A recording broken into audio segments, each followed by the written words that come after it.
रात को हरिया और उसकी पत्नी सीमा दोनों साथ में बैठकर खाना खा रहे थे। वो दोनों बहुत देर से अपनी बेटी पायल को खाने के लिए बुला रहे थे, लेकिन पायल अपनी ड्राइंग बुक में ड्राइंग कर रही थी। अरे बेटा, आजा खाना खाने के लिए, मैं तुझे कब से बुला रही हूँ।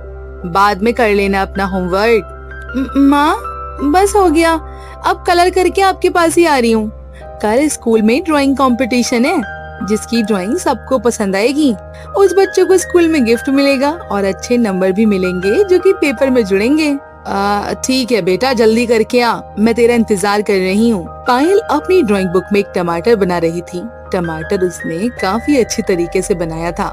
जल्दी जल्दी ड्राइंग खत्म करके पायल भी खाने पर आ जाती है और अपनी माँ से बोलती है, माँ पता है, मैं आज ड्राइंग बुक में पहली बार टमाटर बनाई हूँ और टमाटर दिखने में काफी सुंदर लग रहे हैं। ऐसा लग रहा है जैसे असली वाला टमाटर किसी ने रख दिया हो। अरे वाह, ये तो बहुत ही अच्छी बात है। लगता है कि ये कंपटीशन मेरी बेटी ही जीतेगी। मेरी बेटी को ही फर्स्ट प्राइज मिलेगा स्कूल में। हाँ, तो मेरी बेटी को ही मिलेगा। मेरी बेटी बहुत अच्छा ड्राइंग करती है, साथ ही पढ़ने में भी बहुत होशियार है, सबकी बात मानती है। देख लेना, मेरी बेटी कंपटीशन जीतेगी। हाँ बाबा, आप चिंता मत करो, ये कंपटीशन तो मैं ही जीतूंगी, क्योंकि मेरी मैडम कहती हैं जो मेहनत और लगन से काम करता है ना, उसी का काम सक्सेस होता है। तो मैंने पूरी मेहनत के साथ ड्राइंग बनाया है। ऐसे ही अगली सुबह पायल अच्छे से तैयार होकर नाश्ता करके स्कूल जाती है। स्कूल में सभी बच्चे अपनी अपनी ड्राइंग अपनी टीचर को दिखाते हैं। थोड़ी देर में ड्राइंग कंपटीशन की विजेता का नाम बोलती है मैडम, जिसमें स्कूल का एक बच्चा जिसका नाम सोनू था, वो ये कंपटीशन जीत जाता है। पायल का मन उदास हो जाता है। वो बार बार अपनी पेंटिंग के बारे में ही सोच रही थी। पायल उदास होकर बार बार टमाटर वाली पेंटिंग को देख रही थी। मैंने तो बहुत मेहनत के साथ तुम्हारी पेंटिंग बनाई थी, उसके बावजूद किसी को मेरी पेंटिंग पसंद नहीं आई। शायद तुम अच्छी सब्जी नहीं हो। अगर मैं तुम्हारी जगह किसी और को बनाती ना, तो ये मैं कंपटीशन जीत पाती। तुम बिल्कुल भी अच्छी नहीं हो। तुम्हारी वजह से आज मैं ये कंपटीशन जीत नहीं पाई। इतना बोलकर पायल वो पेंटिंग फाड़ने ही वाली थी कि तभी वहाँ पर उसकी माँ आ जाती है। उसकी माँ अपनी बेटी को इस तरह से उदास देखकर बोलती है, अरे तू इस पेंटिंग को फाड़ रही है, इसका मतलब ये है कि तू कंपटीशन जीती नहीं है। बेटा, जीवन में हार जीत लगी रहती है, लेकिन इसका मतलब ये नहीं कि तू चीजों को समझने के बजाय ये सब करने लगे। देख, मैं मानती हूँ कि तूने मेहनत से ही उस पेंटिंग को बनाया था, लेकिन ये सोच, जिस बच्चे ने ये कंपटीशन जीता है उसने भी तो मेहनत की है ना। अब किसी को तो जीतना ही था, फिर चाहे तू जीते या फिर तेरे क्लास का वो बच्चा। लेकिन माँ, अब मैं भी कभी टमाटर वाली पेंटिंग नहीं बनाऊंगी और ना कभी टमाटर खाऊंगी, क्योंकि ये टमाटर अच्छा नहीं है। इसकी वजह से ये कंपटीशन नहीं जीत पाई मैं। बेटा, तू मेरी समझदार गुड़िया रानी है ना। तुझे चीज समझने की तो थोड़ी सी जरूरत है। तू तो बहुत समझदार है। अब एक बात बता, मैं रोज खाना बनाती हूँ, कभी कभी ऐसा होता है कि खाने में टेस्ट नहीं आता, लेकिन इसका मतलब ये थोड़ी है कि मैं खाना बनाना ही छोड़ देती हूँ या फिर वो खाना फेंक देती हूँ, बल्कि मैं अगले दिन खाने को और बेहतर बनाने की कोशिश करती हूँ। तो जिंदगी तो ऐसे ही चलती है। अगर आज हम कामयाब नहीं हो पाए तो हम और मेहनत करेंगे और अपने जीवन में सफल होकर दिखाएंगे। कहीं न कहीं तो हमारी मेहनत में कमी है, इसलिए तो हम और मेहनत करेंगे। आप बिल्कुल ठीक कह रही हैं।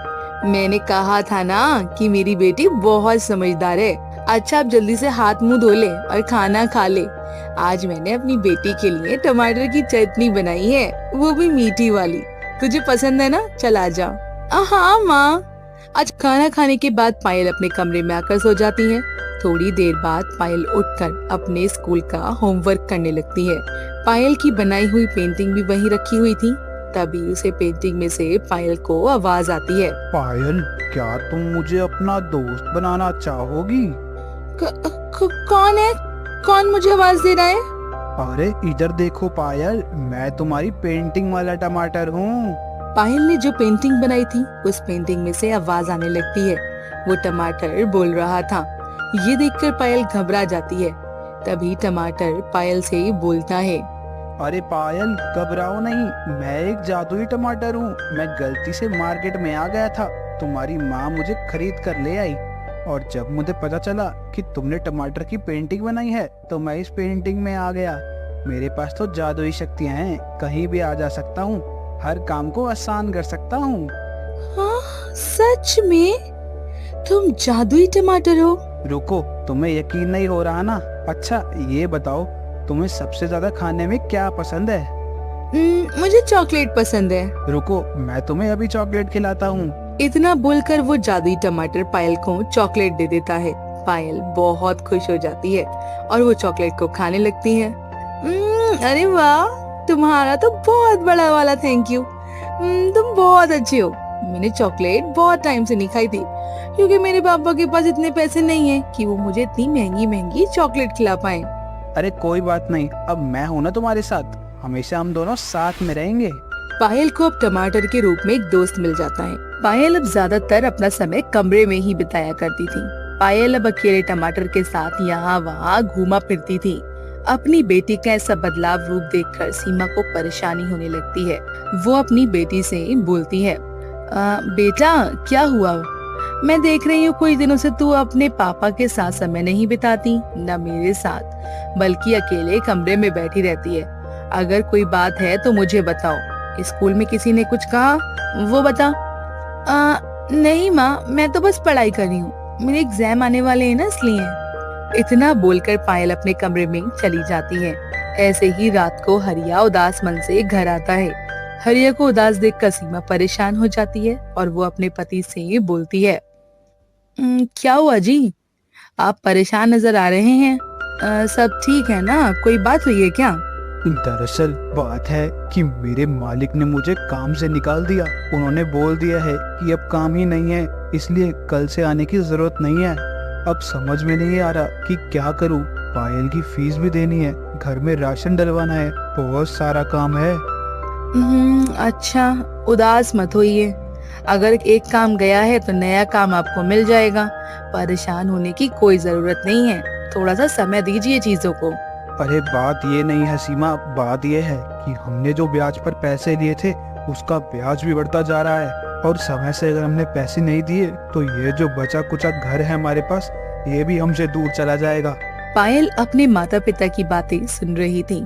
पायल का मन उदास हो जाता है। वो चुपचाप अपने बेड पर आकर बैठ जाती है। तभी वो जादुई टमाटर पायल से बोलता है, अरे तुम इतनी छोटी हो लेकिन बहुत समझदार हो। अपने माता पिता की बात सुनकर तुम इतना परेशान हो गई? हाँ, मेरे पापा का काम नहीं चल रहा है, अब कल से काम पर नहीं जाएंगे। अब हमारे घर में पैसे कहाँ से आएंगे? अब जब मम्मी पापा को टेंशन होती है ना तो मुझे भी हो जाती है। अरे तुम टेंशन क्यों लेती हो, मैं हूं ना तुम्हारे साथ। तुम एक काम करो, तुम अपने पापा को बोलो कि वे बाजार में टमाटर बेचना शुरू कर दें। लेकिन हमारे पास इतने सारे टमाटर तो नहीं है कि हम बाजार में टमाटर बेच सकें। मैं तुम्हारी बात बिल्कुल समझ रहा हूँ, लेकिन मैं तुम्हारे पास हूँ। मैं जादू से बहुत सारे टमाटर तुम्हें दूंगा और उन टमाटर को बेचकर तुम्हारे पापा अपना नया काम शुरू करेंगे। तो इससे उनकी थोड़ी मदद भी हो जाएगी और हमारी दोस्ती भी बनी रहेगी। तभी वहाँ पर हरिया और सीमा आ जाते हैं। हरिया और सीमा टमाटर और पायल की बातें करते हुए देख लेते हैं। ये देखकर हरिया पायल से बोलता है, अरे बेटा पायल, ये सब क्या है? तुम्हें ये कहाँ मिल गया? अगर इसने तुझे कुछ नुकसान पहुँचा दिया तो? नहीं पापा, ये जादुई टमाटर है और मुझे इसे नुकसान नहीं पहुँचता, बल्कि मेरी मदद करता है ये। अभी ना मुझे इसी बारे में बात कर रहा था कि हम आपकी मदद कैसे कर सकते हैं। हा, आपको मुझसे घबराने की कोई जरूरत नहीं है। मैं कोई बुरा टमाटर नहीं हूँ, बल्कि जादुई टमाटर हूँ। और मुझे ना छोटे छोटे बच्चे बहुत पसंद आते हैं, इसीलिए जहाँ भी साफ दिल वाले छोटे बच्चे नजर आते हैं ना, मैं उनके पास चला जाता हूँ। और आपको बिल्कुल भी चिंता करने की जरूरत नहीं है। मैं अपनी जादुई शक्ति से आपको बहुत सारे टमाटर दूंगा और उन टमाटर को बेचकर आप अपना नया रोजगार शुरू कर लीजिएगा। तुम्हारा बहुत बहुत शुक्रिया जादुई टमाटर। सच बताऊं तो मैं इस समय बहुत परेशान हूँ, लेकिन तुमने ऐसी मुश्किल घड़ी में मेरी मदद करके ना मुझ पर बहुत बड़ा एहसान किया है। अरे एहसान वाली कोई बात नहीं है, पायल मेरी दोस्त है और अपने दोस्त के माता पिता की मदद करने का मतलब है कि मैंने अपने दोस्त की मदद की है। देख लिए पापा, ये टमाटर बहुत अच्छा है। इसने मेरी बहुत मदद की है। इसने मुझे हर समय अच्छा फील कराया है। जब भी मुझे कुछ खाने का मन करता है, ये मेरी इच्छा पूरी कर देता है। इस तरह से जादुई टमाटर हरिया और सीमा की खूब सारी सुंदर सुंदर ताजे ताजे टमाटर देता है। अब अगले दिन से हरिया एक रेडी की मदद से लेकर बाजार में टमाटर बेचना शुरू कर देता है। धीरे धीरे टमाटर का काम अच्छे से चलने लगता है। अब हरिया टमाटर बेचकर ही अपने परिवार का पालन पोषण करता है। आपको माता रानी की कसम, प्लीज लाइक और सब्सक्राइब करके जाओ मेरे दोस्त।